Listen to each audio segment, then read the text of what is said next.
Okay, now we want to find out, we want to use the model. So again, the function that's in Desmos to predict the carbon monoxide pollutant concentration in 2008. And since we know that 2008 is a year, so we know that that is an input value. So we can calculate what it is from 2008, 1990, and we know that this is 18 years. So we can do one of two things. If we look at our Desmos screen, we can see that we are in line, we've used line 1, so we're in line 2. So we're going to state, when it says state how you found the answer, so in line 2.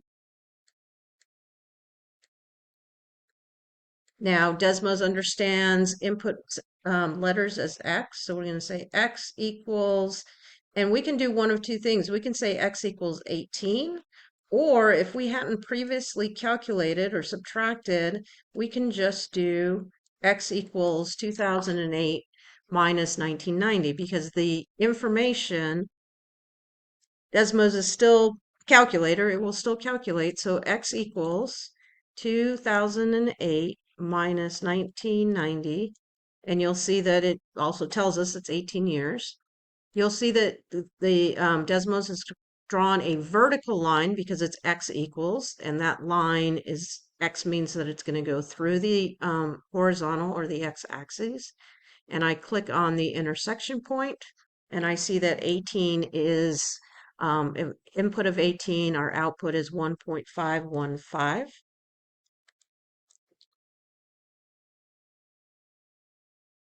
And so we know that 18 is our input, 1.515 is our output. And we want to, so that's one way we can answer this. We can also say P of 18 in function notation is equal to 1.515. Or you could write P equals 1.515 parts per million. Again, we're trying to get away from just a single variable as an answer and writing it as either in function notation or as an ordered pair. I have one correction here in terms of this should be 0.5 for the next one.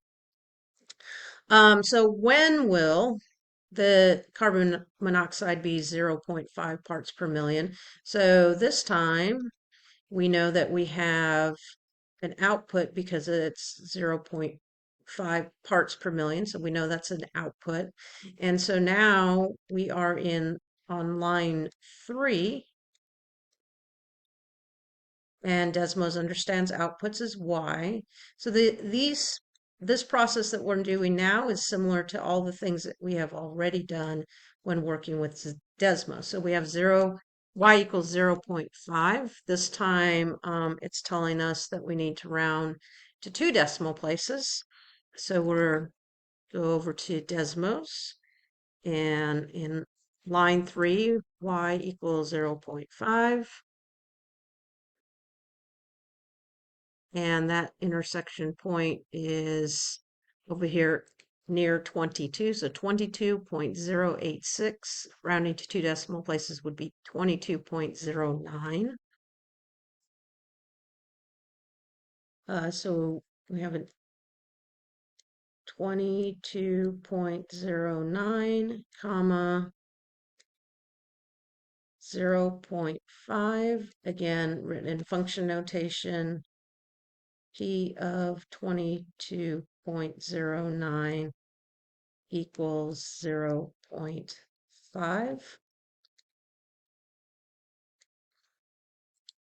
Then it says state the month and the year when this occurred. So we need to figure out 22, so the 22, so we can take 1990 and just add in 22 years. Oops. And so that's going to give us 2020, let's see, that's going to give us, yeah, 2012. Okay, and then we have the portion here, so 0.09 of a year, and so we have 12 months, and 0.09 times 12 months will give us 1.08 months. So that means it's going to happen in the first month of 2012. We can either say this is January or February. Most people will think of it in terms of January being the first month of a year. We also count months in terms of months since, and so that could be the 0th month, and some people would say February. Most commonly, I'm going to see answers of just January of 2012 because we're actually counting the years since and not the months since. So most people will assume that month 1 is January. If you wrote February, that is also okay. All right, so state a reasonable practical domain and practical range. So our practical domain, again, is going to be our years. And this can be a little confusing in terms of what's reasonable. Well, we know that we still have carbon monoxide today, so we could do 2025. However, we know that from figuring out our horizontal intercept that we really only have information, or the model only works for 24 years. And so our 24 years, so we can say that our practical domain goes from 0 is less than or equal to t, because we're also counting all the months and weeks and days, all the way up to, but not including, the 24th year. So that's why you don't see an equal sign there.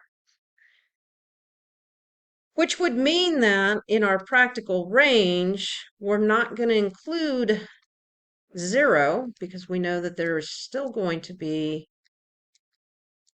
pollutant. So again, no equal sign at 0. And then P of T all the way up to 5.99. Now, one thing to note about regression is, again, so it's modeling the data. And so like we noticed that with the data, we got negative 0.25 parts per million as our rate of change. However, when we calculated it here, we could have said it was 0.25, 0.26, maybe even 0.24. So again, this is just off a little bit. And also the 0.5 or 0.5.9 for the vertical intercept, the data is actually saying 0.6. So one thing when we're talking about the accuracy of models, so for instance, the vertical intercept is 0.6 or 0.6, which is our data, versus 0.5.99, which is the model, which is what we got from Desmos. So the data is always the accurate piece of information. So our model is under reporting by 0.01 parts per million, because the data again is the correct one. The model is doing the guessing. Even though we use Desmos, even though that's very accurate, it's still, remember, our accuracy level was 99.49%. So it's going to be off a little bit, and it just depends on which data point that we're looking at, where the data may be, or that the model may be under, or even at times over. It could be either or, depending on what data point we're looking at.